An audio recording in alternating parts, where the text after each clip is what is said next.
What happens in the sky affects life down here on Earth. The celestial compass shows you how and guides your way with astrology you can use from professional astrologer Kathy Beal. Every episode features her light-hearted, practical forecasts and navigational tips, blended with humor, optimism, and a love of patterns, symbolism, and pop culture references. Kathy translates technicalities into concepts that apply to real life. You'll learn how the current moment ties to where we've been, from the recent past to cycles that last happened years ago, and get a look at where we're heading. And much more, from special topics to special guests. The Celestial Compass, enlightening, entertaining, and empowering. Here's your host, Kathy Beal. This is Kathy Beal of EmpowermentUnlimited.net. Welcome to another episode of Celestial Compass. I'm going to start with a brief update on the forecast for January. And remember that you can find my forecasts at omtimes.com and also my website, empowermentunlimited.net. Lots going to change really, really fast. We have several really big things starting this at the end of the month, and we're walking into the doorway of the future, essentially. On the 20th, the sun meets with Pluto in Capricorn for the last time, and we have some kind of intense purging, evolutionary shudder, dropping baggage before we walk through the doorway. And then the sun and Pluto move into Aquarius, the sign where Pluto will eventually spend the next 20 years. We got a foretaste of what this is like from late March into mid-June of 2023. You may feel it. I've always sensed a shift in the atmosphere when Pluto changes signs, but if you come away from listening to this and go into the month and say, I don't know what she was talking about, just remember by mid-February, you will very strongly. After Pluto starts to changes signs, we have the full moon in Leo, the opposite sign of Aquarius, on the 25th. Could be childlike, could be kind of drama and grandstanding. We'll see where that plays for people. But the ruler of Aquarius goes stationary direct on the 27th. That is Uranus, the cosmic agent, the cosmic of change, quick agent of change. And Uranus has been hovering at the same degree for quite a while now. And as it slowly moves forward, two things to note. One is we will have no retrogrades from Uranus's direct station until the beginning of April. So this is your all systems go time for the year. And as soon as Uranus turns around, it immediately has very easy flows with Mercury, Venus, and Mars at the end of the month. So surprises, minds opening up, crazy information coming in that you didn't know would be there, changes of heart, be quite exciting. Again, my forecasts are at empowermentunlimited.net and at Om Times. And today I am thrilled to welcome back a UK astrologer, Steve Judd, who, let me give a little bit of background about him. He read his first astrological book in 1978. He's self-taught and he works for himself, like so many of us. He was awarded the Master of Arts degree in Cultural Astronomy and Astrology at Bath Spa University in July 2005. In 1994, Steve was a founding member of the Big Green Gathering, coordinating the Earth Energies and Divinatory Arts area until 2000.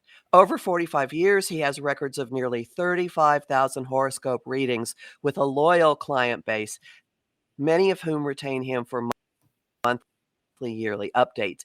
He has 80,000 plus YouTube channel, which I highly recommend you follow, and has had many national TV appearances to his name. I could go on, but I will just welcome you. Hi, Steve. I'm so glad you're back. Hiya, Kathy. I am most curious, what do you see as like the big picture for 2024? where it's going to take us, what it'll feel like? Everyone's got different ways of forecasting. Note the Right, word forecast. Note the word forecasting, not predicting. right. Predictions get you into trouble. Before the new year started, I was doing all my new year forecasts for the videos for the year, and I thought I had a handle on what was coming up. Since the new year, I've done 41 personal readings so far in the last 11 days. So I've been really going for it. And when you do that many individual readings and you see similar patterns evolving, it gives you a viewpoint through the lens of individual clients into what's happening in the world. And there's a few things that really, really jump out. Okay, I'm most curious. Firstly, it seems to me that the second 5 months of this year are going to be so much quieter than the first 7. I agree. So much quieter. We do have a couple of massive, massive trigger points. You're absolutely right in your forecast. The Sun-Pluto conjunction at 29 degrees 59 of Capricorn in a few days from now, 7 days from now, 8 days from now, it's humongous. It's absolutely massive. Both the Sun and Pluto will change sign within 12 hours of that conjunction. And we're seeing it in the world because there's so much extremism in both the political and the military world and the economic world at the moment. And that's only going to get sharper in the short term. And of course, there's the Jupiter-Uranus conjunction in the 3rd week of April. And that is hitting so many people. But it seems to be not so much in terms of new drama as bringing things to a successful, well, hopefully successful conclusion. Because after that, by the time we're into May, June, things do seem to start calming down. And there is a bonus, because all the time, basically from now through to mid-March, late March, we've got this lovely Jupiter sextile Saturn coming in. Although at the end of the year, we've got Jupiter square Saturn for 8 months. So that's going, the global economy is going to go up and down this year. This is not a year for radical speculation. Finally, the one thing I really am focusing on is it's still a fair few months away, but the Mars retrograde coming up at the end of the year, opposite Pluto 3 times. This is all the lead-in to what's coming up in 25 and 26 with all the big planets changing signs. There's never been a time like this in history. We've never seen anything like this. This is a standalone time. And in many ways, I think humanity's coming to the end of its apprenticeship. Oh, that's a good way of putting it. That's a very good way of putting it. I just had a wild, wild thought. Go on then. Do you see any connection between this and what you've noticed about the changes in crop circles? The number of crop circles has diminished rapidly in the last few years. And of those remaining, the quality of most of them are lower quality than in the past. There's still always 2 or 3 that are spectacular that make you take your breath away. But the numbers are decreasing. And I think that, to me, the crop circles are a kind of evolutionary kick up the backside. You know, the mathematical perfection, when you get things accurate to a millimeter over 50,000 square yards of wheat laid down, when it's millimeter precise, then you have to pay attention to the patterns, because as you know, astrology basically at its core is pattern recognition. And patterns has been the single most common denominator throughout human history. Our use of symbolism or reference to the sky and seeing patterns in the sky, or patterns on the ground, or patterns in our architecture has been a constant theme over millennia. And now it seems that we're approaching that point at the narrow end of the pencil sharpener, where it's all compressing. And then hopefully when we get through that, boom, we expand into glory. That'd be nice. Fingers crossed. Fingers crossed. Didn't you say you thought that the crop circles had come to an end or to an ending? Or Yeah, I what's did. The crop circles of this year, I believe, are the ones that are showing us, okay, now the cycles are coming to a close. The crop circle, the earliest records we have of crop circles are about 1500, 1550. The poet Longfellow recorded them as being around in Elizabethan days in Britain, but as soon as she died and King James came to the throne, the crop circles seemed to stop. There's also records of crop circles from the 1850s, and I've spoken to people whose grandfathers and fathers knew them in the 1920s onwards to the present day. So this is not a new phenomenon, but the intensity and the quality of the patterns in our fields has never been as it is now. And I put this down to the rapid acceleration of evolution in human population, technology, spirituality, and they're responding to us in ways that we respond to them. I'm sure, I know that the crop circles do not come from outside of the Earth's field. They're not alien or ET. But I don't do alien. I do different dimensions of existence, not aliens or ETs. So, I'm with you on that. yeah. Well, thank you for indulging me that detour. What's your thinking about like the early experience of Pluto moving into Aquarius? I am beginning to form some ideas now. Only recently, only in the last month or two. Let's take a step back. I remember when Pluto, I discovered astrology when Pluto was in mid-late Libra. So when Pluto and Saturn together moved into Scorpio, we all went, oh, great, nuclear war, end of the world. And we saw the end of the nuclear threat. We thought we'd see a sexual revolution and we got HIV. And then Pluto moved into Sagittarius and we thought, great, it's the end of religion. And sure, church attendances went right down, but the rise in fundamentalism balanced that out. And then Pluto moved into Capricorn in 2008 and we said, okay, this is the end of the attempt for the global government.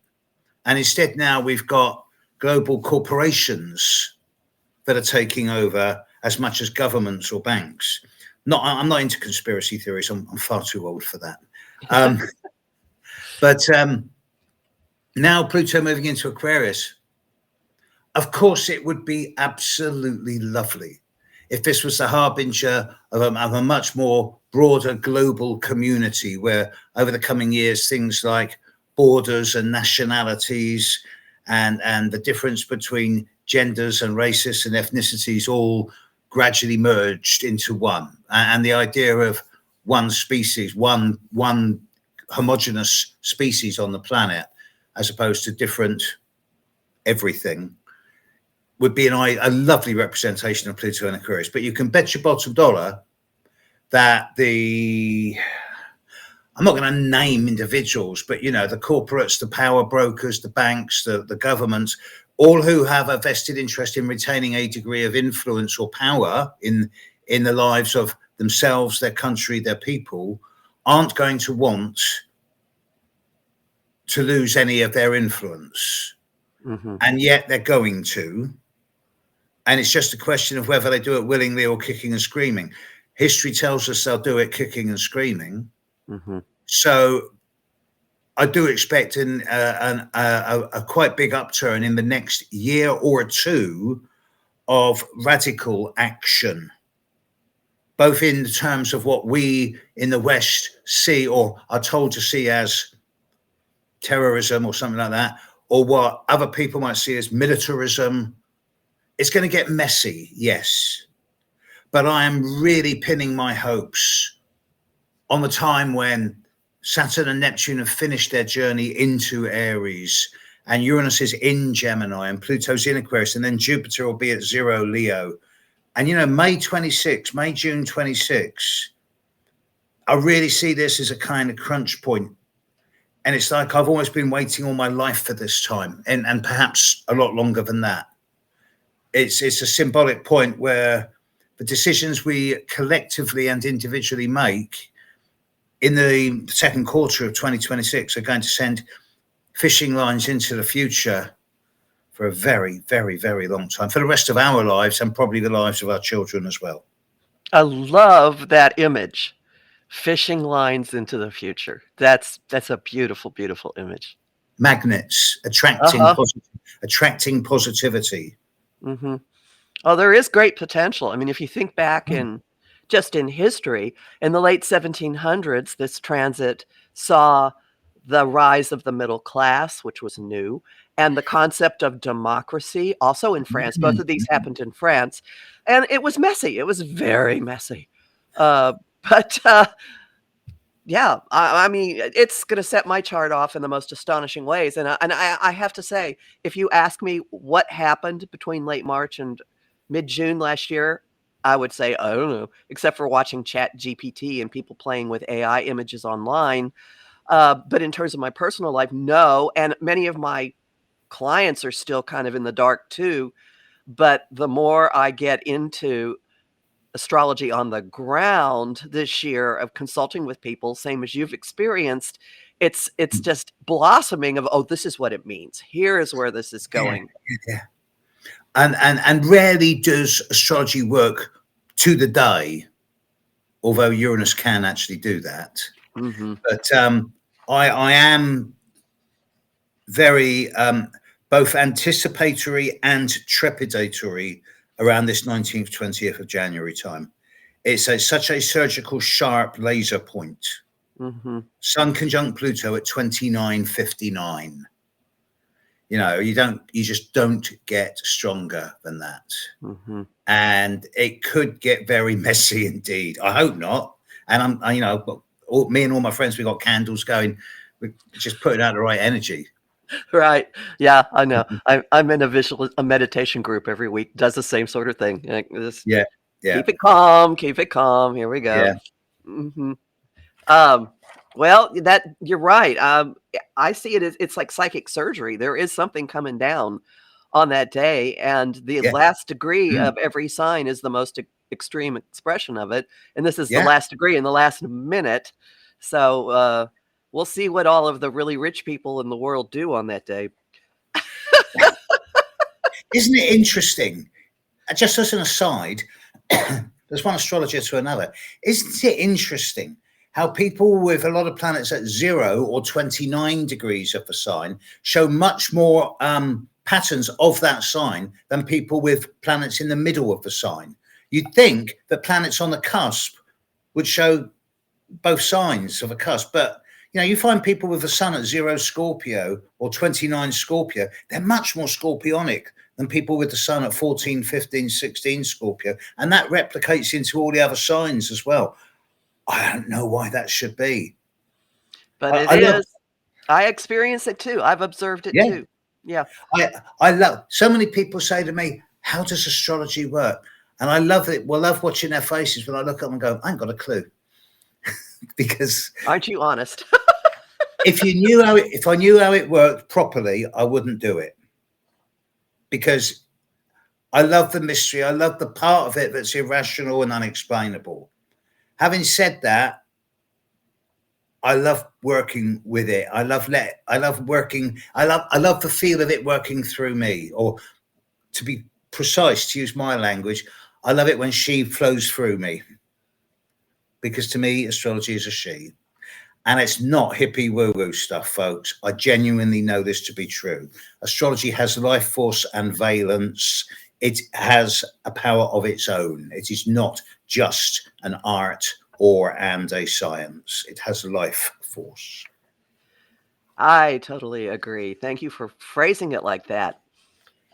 If we could float back to 2024 for just a second here, what else has your attention? I mean, like your particular attention. What do you find yourself going back to and, for the year? Well, I'm looking how Mars is triggering a lot of things in the first 6 months of the year. That was on my list to ask you about how you use Mars in your forecasts. Oh, this is really strange, Kathy. Now, because I've done workshops with people and I've gone, Well, I can't talk about Venus transits because I don't really get on with Venus, and I don't notice Venus transits or Jupiter transits that much. I notice Mars and Saturn, and other people will enter and go, I really notice Venus and Jupiter, but I don't notice Mars. And I think it's got to do with the strength of the individual planet in your own personal chart as to how you work with it, and how you relate to it, how you resonate with the emanations of it. But I resonate with Mars. Mars never lets you down. I have Mars on opposite my sun right now, so I'm not at my most tactful, subtle, or diplomatic. Okay, but you can feel Mars energy. I defy anyone to contradict their astrologer 9 times out of 10 when Mars is on or opposite their moon.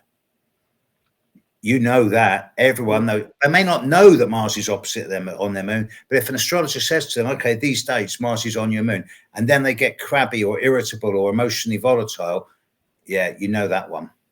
Mm-hmm. Same as like Saturn on your sun or Saturn on your ascendant. You know it. It's there. You cannot deny it.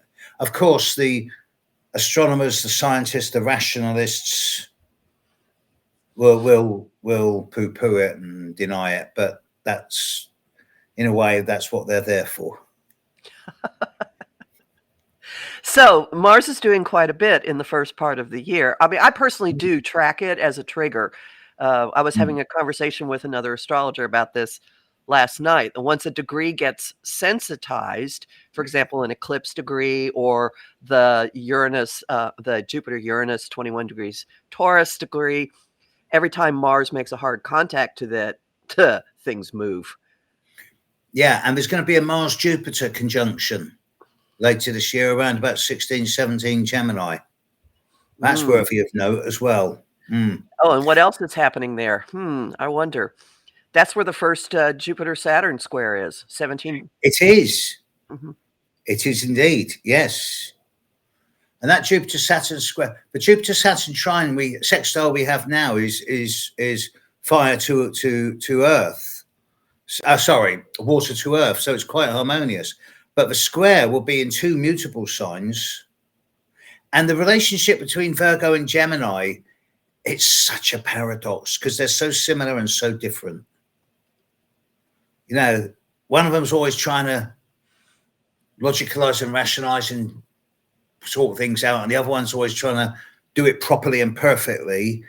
And they're similar, but they get on each other's nerves.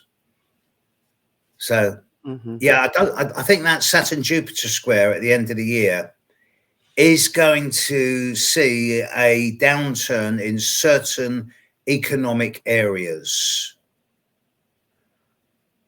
Here's an interesting stat.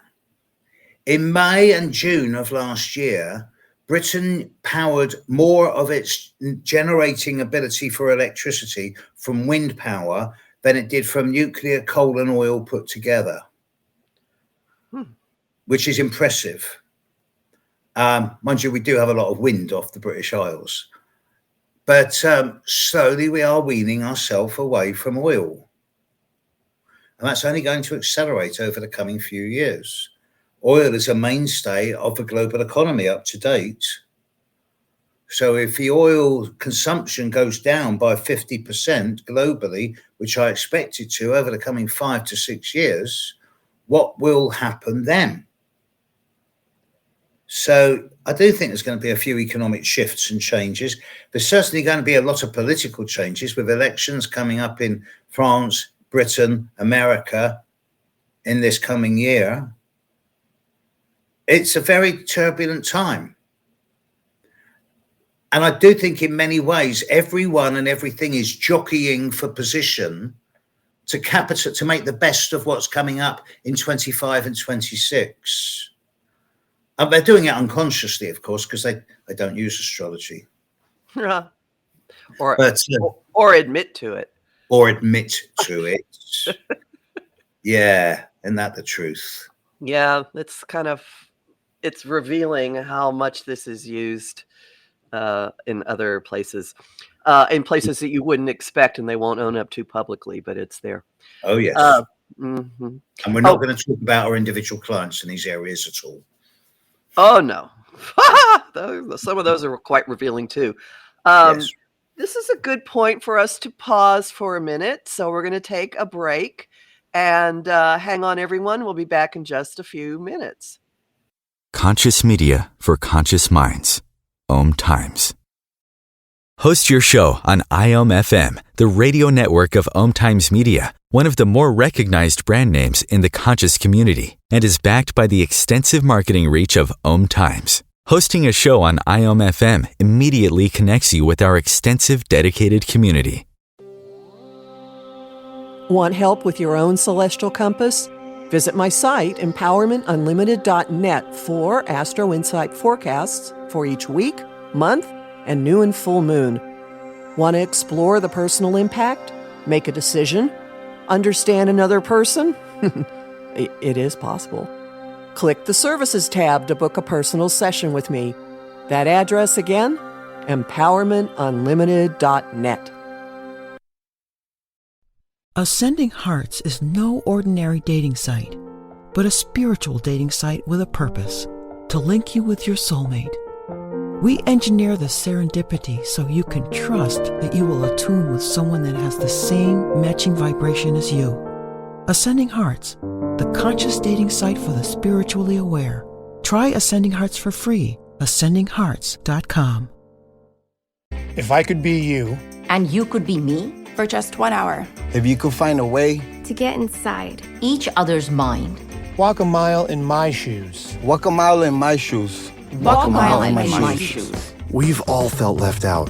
And for some, that feeling lasts more than a moment. We can change that. Learn how at belongingbeginswithus.org. Brought to you by the Ad Council. Walk a mile in my shoes.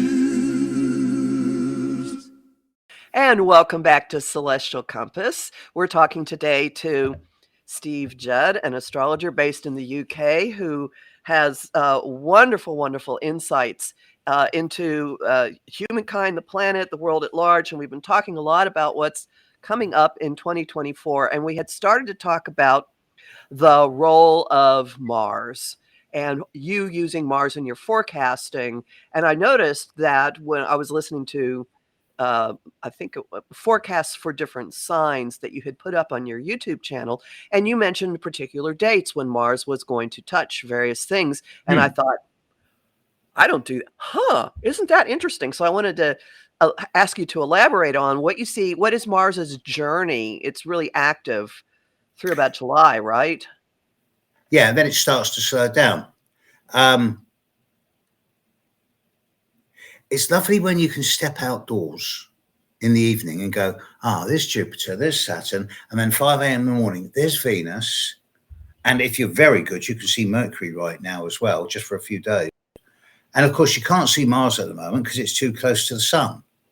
But as it slows down, or as the sun moves further away from Mars, from our perspective, so we'll start seeing Mars in the evening. And it should be quite bright by the time we're into June, July.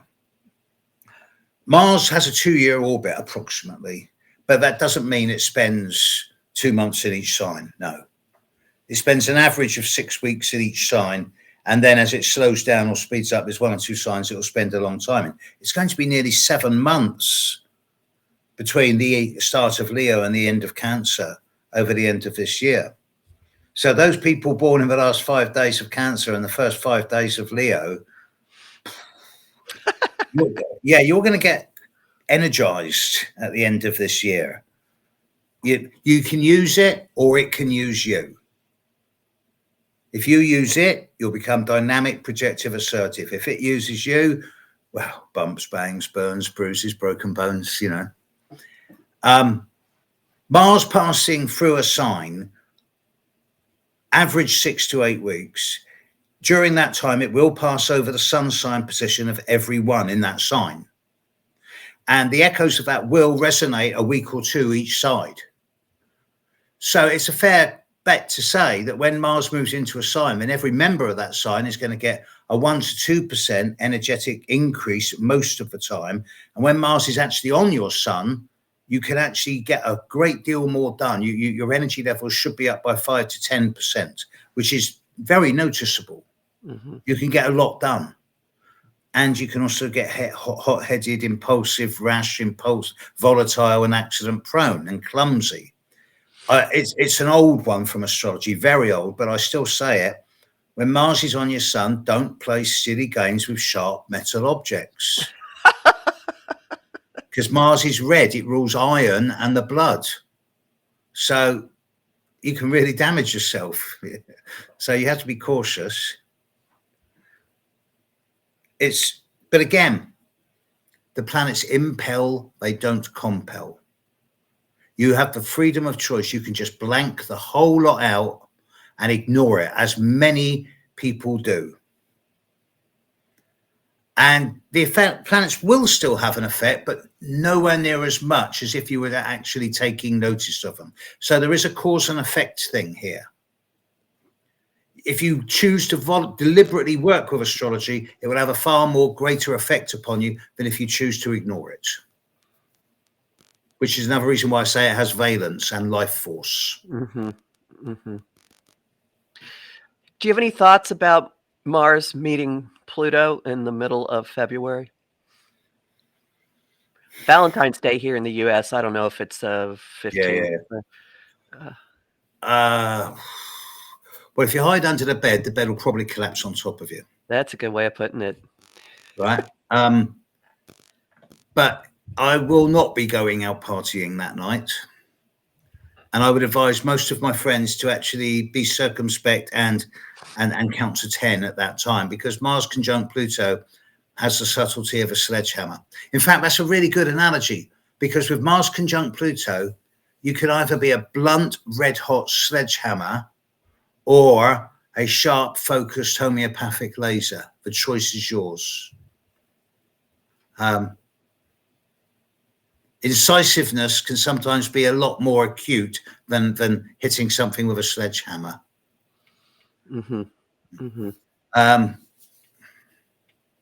You haven't yet mentioned the American eclipse. Oh, I was going to move to that. Mars on the eclipse and Chiron, the solar eclipse in April. What do you think about that? I've got a few people who are going to drive down to that spot in Texas where the last eclipse and this eclipse cross over. And I'm thinking, yeah, all right. I'm not doing that. I mean,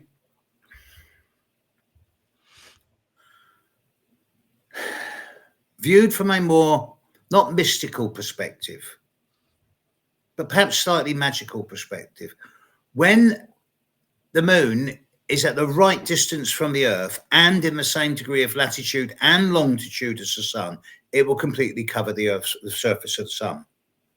Of course, astronomers say it's completely coincidence that the sun is 382 times wider than the moon, but 382 times further away from the Earth than the moon is.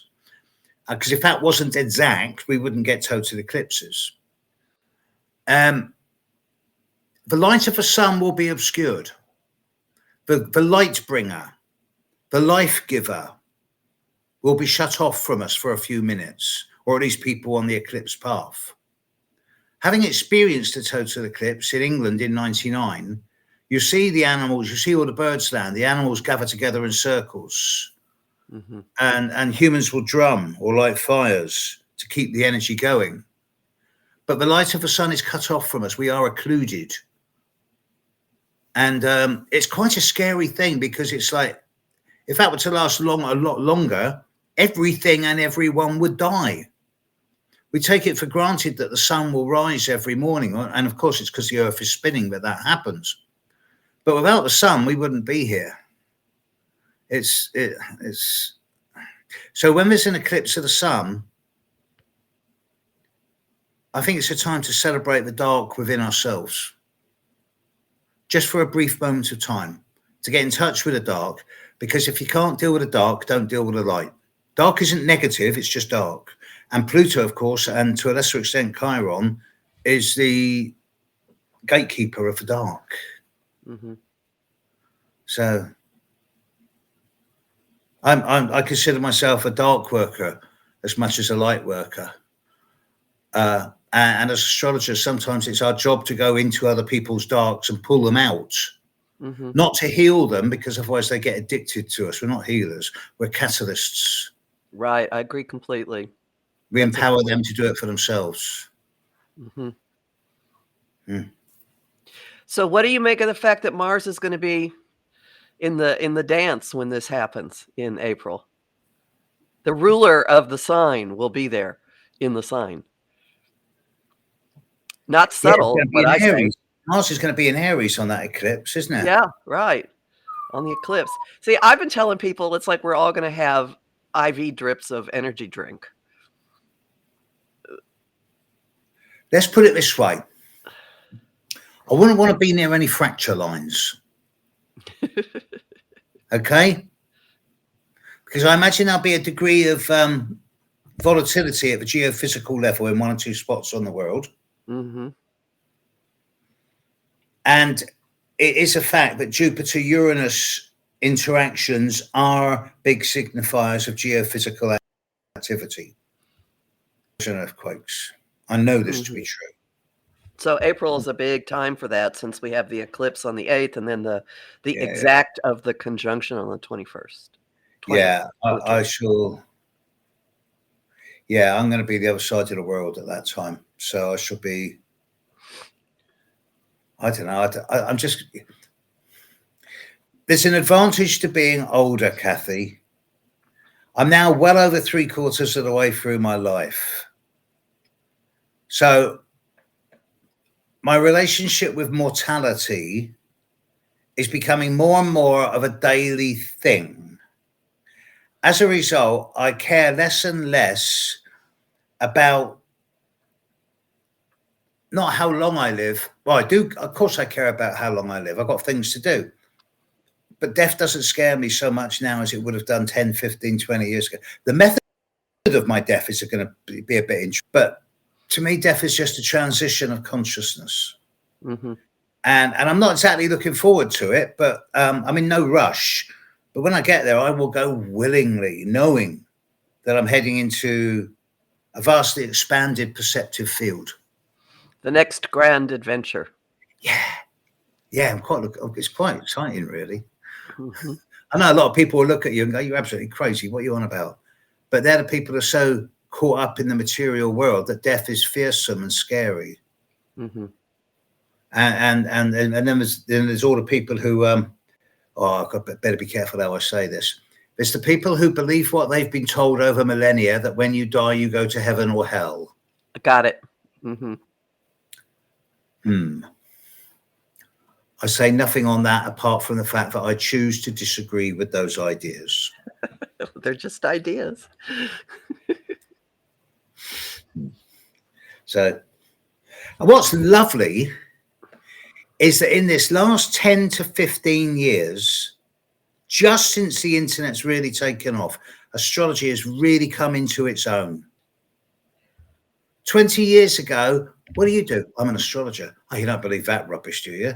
And now with my neighbors, what do you do, Steve? I'm an astrologer. Oh, what do you think about Pluto moving into Aquarius? What? Yeah. Like, and everyone, so many people now don't just know their sun sign, they know their moon sign and their ascendant. It's becoming the new lingua franca of the emerging consciousness revolution. Well, isn't that a Pluto and Aquarius possibility? I think it really is. Mm-hmm. One of my friends is a stand-up comedian, and he was the inspiration for me to do my stand-up with astrology. And the caustic astrologer, my evil twin brother, who is not coming out to play today. But he can come sometime. He's just got this line. He upsets everyone. He says, right, close the churches, close the synagogues, turn them into community centres. And everyone's going, oh, that's a good idea. It's time now. We're beyond the need for someone to look after our spiritual soul. We can do that for ourselves now. We all have our own relationship with spirit and with the divine. I have a great relationship with divinity. The the goddess works. I work with and for the goddess. I have no qualms in stating that. Mm-hmm. So, yeah, things are changing at an exponential and accelerated rate, and it's still getting faster. We're on a wave of change. The evolution is at a breakneck speed now. And of course, the reactions to we see all around the world, the shock, the horror, the media just giving us constant fear and terror, trying to isolate us rather than bring us together. But it's like the last death gasp of the old dinosaurs. I still, maybe it's my Sagittarius moon, but I can't help but feel optimistic about the long-term future for humanity, one way or another. And I do think that Pluto in Aquarius, it's got to be better than Pluto in Capricorn. Pluto in Capricorn has been dour. I'm sure all Capricorns would agree. So yeah, I'm quite looking forward to Pluto in Aquarius. It leaves Aquarius, when is it, 2030? No, 2042, 2043, about 20 years, yeah. Mm-hmm, mm-hmm. So I might see it. I'll be in my late 80s, early 90s when that happens. So I don't know if I'll be here then. The idea of Pluto moving into Pisces is, as soon as I think of that, I think, ooh, don't like that. Well, our relationship to the seas will be well, indeed. I am really looking forward to Saturn and Neptune moving out of Pisces. I think Saturn in Pisces has done quite a good job so far, but Neptune in Pisces, I mean, over the years, I've become more and more aware of how difficult Neptunian energy is to work with. It's got its lovely side around compassion and empathy and artistry and spirituality and intuition and music and film and art. It's lovely. But it's also about fatigue and gullibility and escapism and avoidance and deception. And in Pisces, it's been messy. It's been messy. It's brought a lot of brain fog and fatigue into people's lives. There's still a lot of people recovering from COVID, long COVID. Right. And I do feel there's a slight connection there with Neptune. As someone who survived COVID twice, once with Delta, once with Omicron, I never experienced anything like that in my life before. I choose not to buy into the conspiracy theories. But I also know that what I experienced when I had Delta was unlike anything else I've ever experienced, and it wasn't a natural disease that occurs in nature. So I'm sure that COVID there was an artificial element in COVID. Whether it was released deliberately or it's an accident or whatever, I don't know, and I don't care. You know, why get caught up in all of that? It was out. It's out. It's like with AI today. At first, I was like, "Oh, I don't like this." And then I became aware that AI is already writing sun sign forecasts for some newspapers. And then I got contacted by this French group who are starting to bring AI into doing readings for people. And I was like really angry at them at first. And they said, well, let's try it with your chart. I said, okay then. So I gave them my data and the result was absolute rubbish. It was dire. And I thought, well, this is useless. I said, look, you know, you've got it. This just doesn't work. I said, how can we improve it? And then I sat and thought, well, it's out the bottle. The genie's out the bottle. It's not going to go away. So instead of criticizing it, why don't we train it? If we could somehow imbue AI with notions of compassion, empathy, spirituality, kindness, that type of thing, it could become a very useful tool. It will never be able to synthesize. It will be able to delineate, to be able to give brilliant computer printout reports, but it will never be able to do synastry or to synthesize individual strengths or weaknesses, because AI can't do magic. Humans can. Oh, that's a beautiful way of putting it. We completely underrate the element of magic in our lives. You know, when I sit in front of people and say, look, the bottom line is you're all born psychic. You just had it conditioned out of you. Right. Wake up. You can do magic. And then they do, and they go, oh. But it's lovely. I'm sorry, go on. I'm not a magician, but I am getting to the point where I'm becoming someone called me a mage. That's a nice thing. That's so nice. I like that. That's nice. Yeah.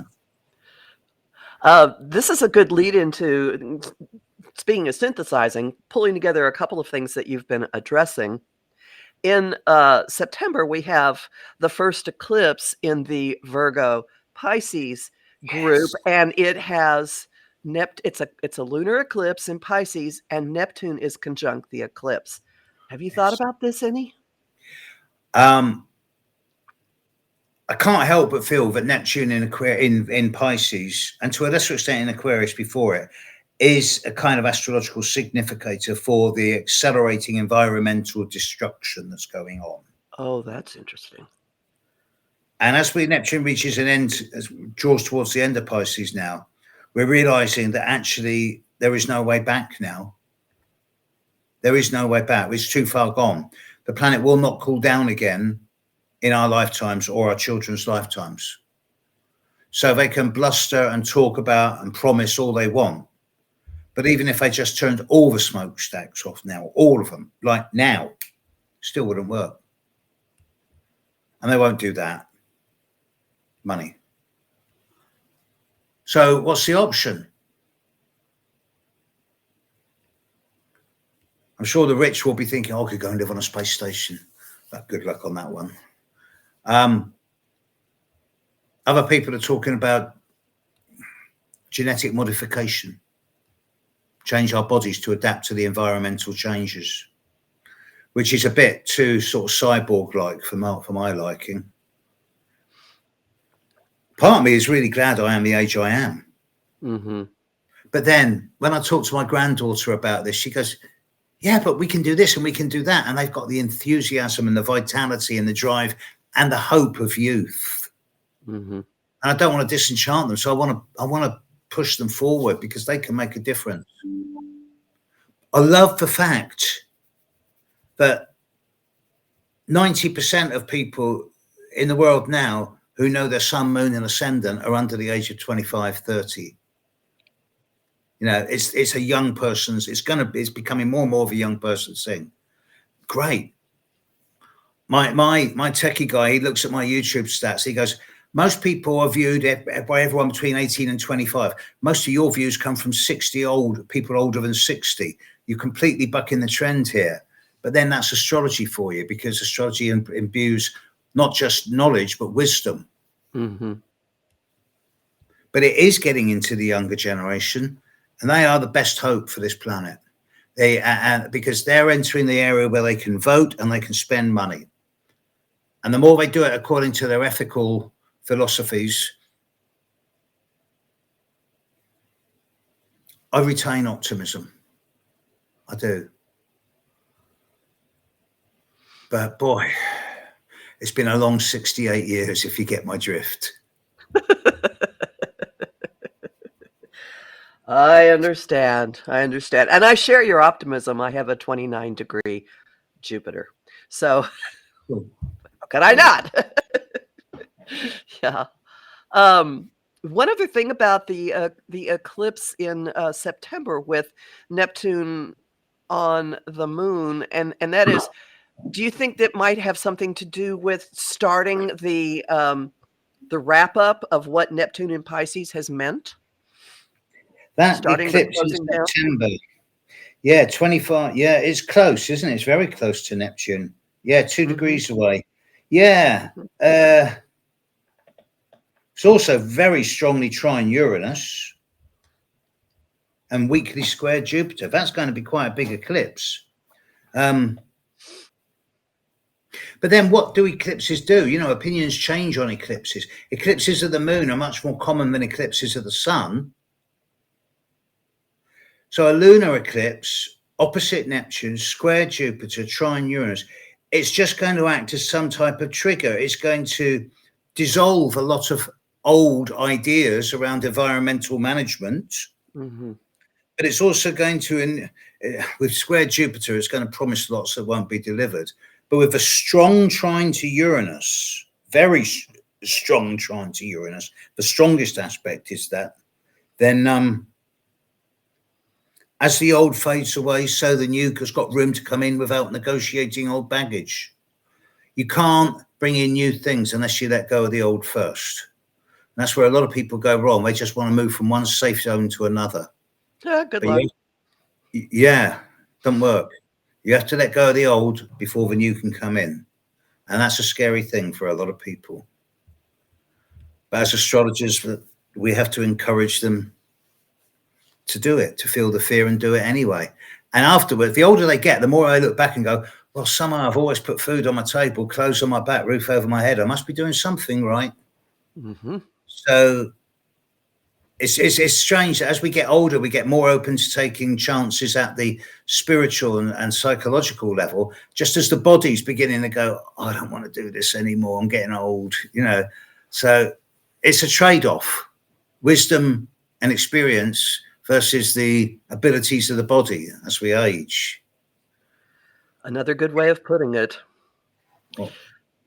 Well, all right. So I greatly appreciate that you have shared so much today. Can you tell people what you're up to these days? Because I know you've made some changes too. I've made a lot of big changes. I'm going across almost to America in a couple of weeks' time. I'm going to spend 12 days in Bermuda, seeing a lot of clients there. I may be going to Singapore later this year.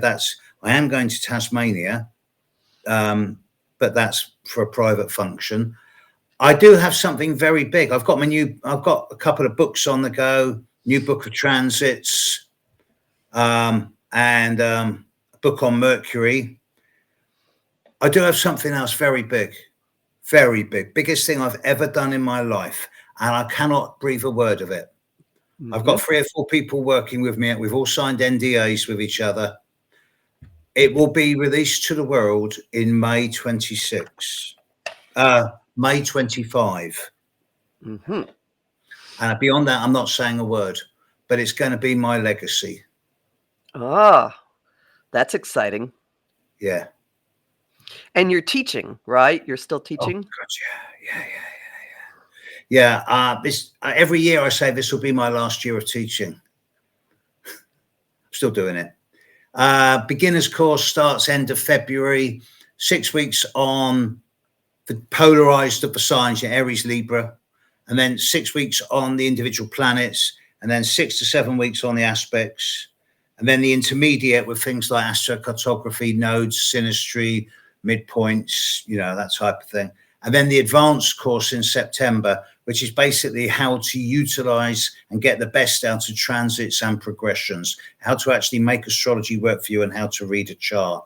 I have another website. Yes, it's stevejudd.co, but all my teaching and my books you'll love this name. I think I've told you it before. Yeah, but go ahead. astrobabbleproductions.com.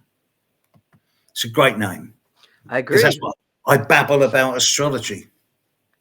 So it's my can you tell it's my passion?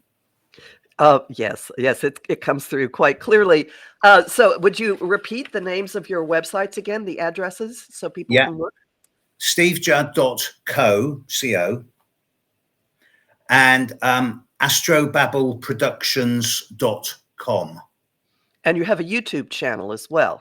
Steve Judd Astrology on YouTube. 87,000 subscribers last time I looked. And you tend to put out you put out videos fairly regularly, and they're short. Yes. Oh yeah. I'm not into doing hour-long. 5 minutes. That's most people's attention spans.